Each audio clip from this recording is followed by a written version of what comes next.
আমি যতক্ষণ হেলমেট না পরবো আমার গাড়িটা স্টার্টই নেবে না।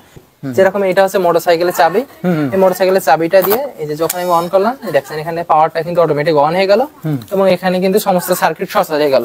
যেরকম দেখেন এখানে পার্কিং লাইট গুলো জ্বলতেছে ডানে বামে যাওয়ার জন্য, দেখছেন এই লাইট গুলো জ্বলছে দুপাশে। হ্যাঁ অবশ্যই জ্বলছে। প্লাস এই যে আরেকটা আছে এই যে হেডলাইট, দেখেন মোটরসাইকেলের যে হেডলাইট, হেডলাইটও কিন্তু জ্বলতেছে। হেডলাইট দেখো, মোটরসাইকেলে কিন্তু হেডলাইটও চলতেছে। তারপর এই যে মোটরসাইকেলটা আছে অ্যালার্ম, যে অ্যালার্মও কিন্তু বাজতেছে। কিন্তু দেখেন মোটরসাইকেলের চাকাটা কিন্তু চলতেছে না, কারণ এই যে মোটরসাইকেলের যে হেলমেট, এই হেলমেটটা আমি মাথায় দিই না।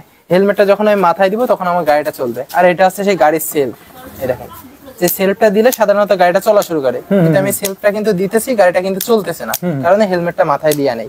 এবারে যখন আমি হেলমেটটা মাথায় দিয়ে সেলফটা দিব তখন গাড়িটা চলা শুরু করবে। যেরকম দেখতেছেন এই যে হেলমেটটা মাথায় দিলাম। হেলমেটে কিন্তু আরেকটা জিনিস থাকে যেটাকে বলা হয় সেফটি লক। হেলমেট মাথায় দিয়ে সেফটি লকটাও করতে হবে।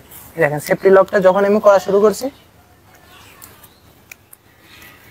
সেফটি লকটা লাগানোর সাথে দেখেন এখান থেকে কিন্তু দুইটা সিগন্যাল বের হওয়া শুরু হচ্ছে, দেখছেন? এই সেফটি লকটা কিন্তু দেওয়ার পরে এখানে কিন্তু সিগন্যাল বের হইছে। এই যে সেফটি লকটা খুললে কিন্তু সিগন্যালটা দিবে না। সেফটি লকটা যখনই পড়বো তখন কিন্তু এখান থেকে সিগন্যাল বের হচ্ছে, দেখছেন? এই যে সিগন্যাল দিচ্ছে, এই সিগন্যালটা গাড়িটা রিসিভ করবে।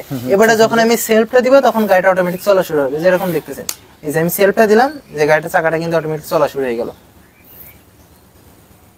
ওয়াও, মানে প্রথম হেলমেট মাথায় ছিল না বিধায় সুইচ দিল, গাড়িটা চলছিল না, কিন্তু এমনি অন হচ্ছিল জাস্ট, কিন্তু গাড়ি স্টার্ট নিল না। জি জি। এবার যে হেলমেট লাগানো হয়ে গেল এবং সিট বেল্ট মানে বাঁধা হয়ে গেল, সেফটি বেল্ট, তখন এটা স্টার্ট নিল, তাই তো? এবার আমি যদি এটা খুলে ফেলাই দিই, দেখেন এটা যখন আমি খুলছি, হেলমেটটা খুলে ফেলাই দিলাম, গাড়িটা কিন্তু দেখেন অটোমেটিক বন্ধ হয়ে গেল। অর্থাৎ হেলমেট আমার পরাই লাগবে। গাড়িটা যদি আমি চালাতে যাই তাহলে আমার হেলমেটটা অবশ্যই পরা লাগবে। যখন আমি হেলমেটটা পরবো, দেখেন গাড়িটা চাকাটা বন্ধ হয়ে যাক, গাড়িটা কিন্তু এখন বন্ধ রয়েছে, চাকাটা চলতেছে না, কারণ এই যে হেলমেটের লকটা লাগানো হয়নি। হেলমেটটা পরে এই লকটা যখনই লাগাবো দেখেন অটোমেটিক এই যে চলা শুরু হয়ে গেছে। লকটা লাগানো শেষ, গাড়িটা কিন্তু অটোমেটিক চলা শুরু হয়ে গেছে। এছাড়াও আরেকটা জিনিস আছে, সেটা হচ্ছে যে আমাদের যে হেলমেট, এখানে কিন্তু একটা সার্কিট সেন্সর ব্যবহার করা হয়েছে। এখন আমরা জানি যেখানে সার্কিট থাকে তার কিন্তু পাওয়ারের অবশ্যই প্রয়োজন হয়, কিন্তু এই যে গাড়িতে যেরকম আপনার পাওয়ারটা তৈরি করে নেয় মোটর থেকে, হেলমেটে কিন্তু কোনো ইঞ্জিন টিঞ্জিন লাগানো নাই, তো হেলমেট পাওয়ারটা কিন্তু তৈরি করতে পারে না। তখন এই পাওয়ারটা কিন্তু দিয়ে একটা ঝামেলা, কারণ ব্যাটারিতে চার্জ না থাকলে কিন্তু সিগন্যাল পাঠাবে না, প্লাস গাড়িটাও চলবে না। এই একটা প্রবলেম, এই প্রবলেমটা সলভ করছি। সেটা হচ্ছে যে গাড়ির যে আপনার হেলমেট থাকে, হেলমেটের উপরে অংশটা কিন্তু সম্পূর্ণ ফাঁকা থাকে কিন্তু, এবং আমি এটা এমনভাবে তৈরি করেছি এইটা উপরে সোলার সিস্টেম করে রাখবো। এটা যখন বড় আকারে বাস্তবায়ন করবে, হেলমেটটা সম্পূর্ণ সোলার সিস্টেমের আকারে তৈরি হবে। অর্থাৎ এর যে পাওয়ারটা প্রয়োজন এই সোলারের মাধ্যমে কন্ট্রোল করে নিবে। যেরকম দেখছেন এখানে একটা সোলার লাগানো হয়েছে, যার কারণে কিন্তু এই যে সূর্যের আলো থেকে চার্জটা নিতেছে, ওখানে এখানে চার্জের আলো দেখাচ্ছে। যখন আমি হাত রেখে দেবো, দেখেন এখানে কিন্তু চার্জটা নিয়ে অটোমেটিক বন্ধ হয়ে গেছে, দেখছেন? যখন আমি হাতটা সরাচ্ছি এখানে কিন্তু চার্জ নিয়ে শুরু হচ্ছে, যার ফলে আপনার চার্জের দিয়ারও কোনো ঝামেলা থাকবে না। এবং এটা যদি বড় আকারে বাস্তবায়ন করে তাহলে সড়ক দুর্ঘটনা আহত নিহত সংখ্যা অনেকাংশ কমে আসবে।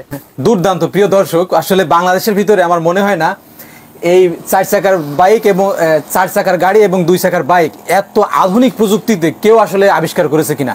এখন শুধুমাত্র তার একটু পৃষ্ঠপোষকতা দরকার। যদি সে কোনো রকম পৃষ্ঠপোষকতা পায়, বাংলাদেশের বড় বড় কোনো কোম্পানি যদি তাকে অফার করে, সে নিশ্চয় অসাধারণভাবে এই 5টা সুযোগ সুবিধা, এখানে 2টা সুযোগ সুবিধা সহ 2টা গাড়ি কিন্তু সারা বাংলাদেশে এবং আমাদের দেশের জন্য কিন্তু বিল্লাল হোসেন গিফট করতে পারে। মাননীয় প্রধানমন্ত্রী শেখ হাসিনা বাংলাদেশকে যেভাবে উন্নত বিশ্বের দরবারে তুলে ধরছে, বাংলাদেশকে যেভাবে ডিজিটাল বাংলাদেশে পরিণত করছে, সেই তালে তাল মিলিয়ে আমি স্মার্ট বাইক এবং স্মার্ট কার তৈরি করছি, যেটা বড় আকারে বাস্তবায়ন করলে বাংলাদেশকে উন্নত বিশ্বের মধ্যে খাতায় নাম লেখাতে পারবো, এবং এটা বড় আকারে বাস্তবায়ন করলে আমাদের শক্তিশালী অর্থনৈতিক আরো শক্তিশালী করতে পারবো।